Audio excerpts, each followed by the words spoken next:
plus récent, je crois que le camarade des Murs qui nous rejoindre.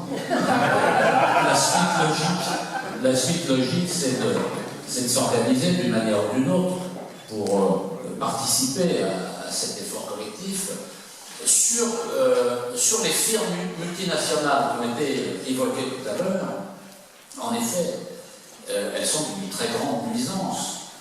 Et il ne faudra pas compter sur une régulation internationale, comme on appelle ça, pour les encadrer, parce qu'il n'y a pas de chose de droit, ni de volonté politique pour le faire. C'est à l'échelle nationale qu'on peut les entraver dans l'activité. Et on aurait tort de croire que les firmes multinationales ont établi une domination sans partage sur les États. Quand elles exercent leur domination, c'est que les États sont d'accord. Lorsqu'un État n'est pas d'accord, il règle le problème. Parce que les firmes multinationales n'ont pas d'armée, elles n'ont pas de douaniers, elles n'ont pas de police, même si certaines ont tenté de le faire. Je citais l'exemple ce matin de la Russie, de Yeltsin. Les États sont toujours plus forts que les agents privés, même lorsque ces agents privés atteignent des tailles démesurées comme certaines firmes multinationales. Je crois qu'on aurait tort également de croire que les firmes multinationales sont apatrides. Elles ne sont pas apatrides. C'est une erreur de croire qu'elles le sont. Pourquoi ? La composition du capital des firmes multinationales reste à base nationale, c'est-à-dire du pays où est née l'entreprise. On pourrait se dire, oui, mais ce n'est pas un bon exemple, parce que si on prend la capitalisation boursière des firmes multinationales à base française, certaines ont jusqu'à 75% de leur capital détenu par des non-résidents. Certes, mais ces 75% sont une addition de petites participations, le cœur restant dans les mains, soit des familles qui ont créé l'entreprise, soit de fonds à base française. C'est encore plus vrai pour les firmes multinationales à base américaine, anglaise, allemande, japonaise, encore plus. Le cœur du capital appartient à des résidents, des fonds de pension en particulier, des pays en question. Donc le capital reste lié majoritairement au pays d'origine de l'entreprise multinationale. Deuxième facteur pour analyser, c'est la nationalité des dirigeants. Alors certes, maintenant on parle anglais partout, dans les cercles dirigeants des firmes multinationales. Mais la nationalité des dirigeants reste de manière archi-dominante liée au pays d'origine. Nokia est dirigé par des Scandinaves. Coca-Cola IBM est dirigé par des Américains, même s'il y a en français ici, en Allemagne, etc., etc. Les centres névralgiques des firmes multinationales, notamment les centres de recherche, restent dans le pays d'origine pour l'essentiel. Pour l'essentiel. Et puis, on peut ajouter que les aides de l'État, les aides des États aux exportations, à l'innovation, à la recherche, etc., sont accordées par les États aux firmes multinationales originaires de l'État, pas aux autres. Bien sûr, la France, par exemple, qui a une politique d'arrosage qui a mis sous perfusion les entreprises, alimente les entreprises françaises. Il n'y a aucune aide à Coca-Cola, à IBM, etc. Pas du tout. Quand les dirigeants politiques américains, allemands, japonais, français vont en voyage dans un pays, ils bourrent leur avion de chef d'entreprise du pays, des entreprises multinationales à base nationale. Quand Hollande va en déplacement ou quand Obama va en déplacement, ils mettent les dirigeants des firmes multinationales à base nationale. Donc, nous avons prise sur les firmes multinationales.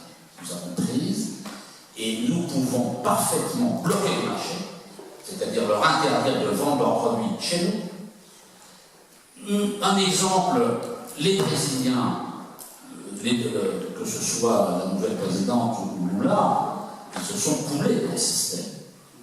Et ils ont néanmoins pris des initiatives intéressantes ici ou là, notamment sur, je prends l'exemple des téléphones portables, parce que c'est la grande mode, eh bien ils ont exigé des constructeurs de venir fabriquer les téléphones sur place. Voilà. C'est pourtant des firmes multinationales. Mais la condition, c'était, si vous ne le faites pas, vous n'entrez pas, vous n'aurez pas les marchés. Voilà, c'est simple, c'est simple. IBM, s'il n'y a pas de collaboration possible, il n'y a plus de machines IBM en France. Coca-Cola, il n'y a plus. Ça peut soulever des difficultés, mais il y a cette possibilité. Je termine sur les raisons. Moi, je vois 4 raisons.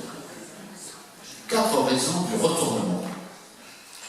Du retournement entre cette période de rapport des forces tout à fait exceptionnelle de la libération avec la situation que nous connaissons. Le premier facteur de retournement, c'est la guerre froide. La guerre froide qui est déclenchée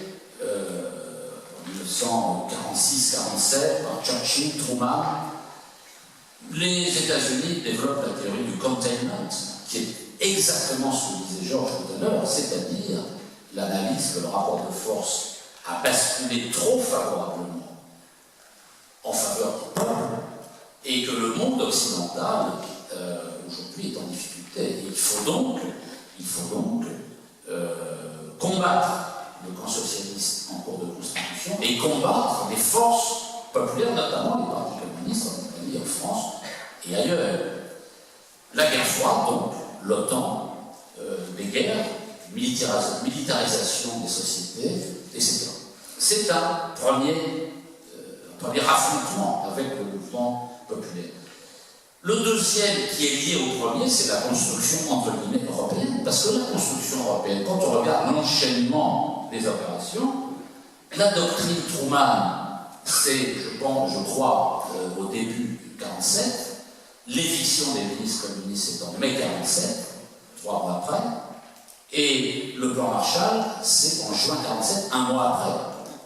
Et d'ailleurs, la condition qui avait été mise par les Américains pour les aides Marshall, c'était l'éviction des ministres communistes. Le plan Marshall, en quoi il est la source de l'Union européenne? Le plan Marshall, c'est pour redoter l'Europe d'une capacité économique et militaire de défense face aux soviétiques, c'est tout. C'est pas la paix, c'est le contraire. L'Union européenne est une relique de la guerre froide.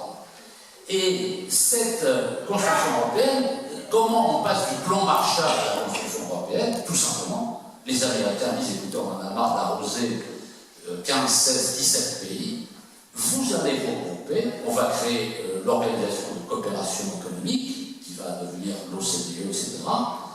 Nous allons vous donner des aides, vous allez les mutualiser, vous allez identifier les besoins entre vous, vous vous démerdez, et nous, on chapeaute le tout. C'est comme ça que l'Union européenne est née. C'est tout. Il ne faut pas chercher midi à 14h, il ne faut pas réinventer l'histoire. Et le motif qui a été avancé pour cette construction européenne, il a été développé par des gens comme Walter Lippmann, comme Milton Friedman, qui expliquent qu'il faut un système qui verrouille l'Europe pour l'empêcher de basculer dans le socialisme. C'est-à-dire capter toutes les fonctions principales des États pour en interdire l'accès des gouvernements qui voudraient mener des alternatives. C'est tout. Donc, deuxième facteur, c'est l'Union européenne. Troisième facteur, c'est la révolution néolibérale. C'est l'invention de la mondialisation. C'est-à-dire la volonté de rediscipliner le salariat après les luttes des années 60-70 et la pointe de 68 par les délocalisations, par la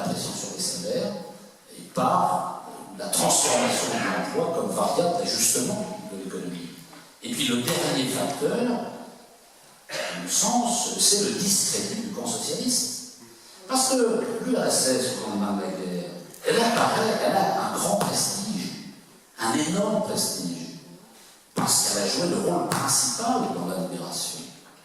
Mais au fil du temps, au fil des années, et ça n'est pas seulement lié à la propagande adverse, c'est lié à des causes internes à ces pays.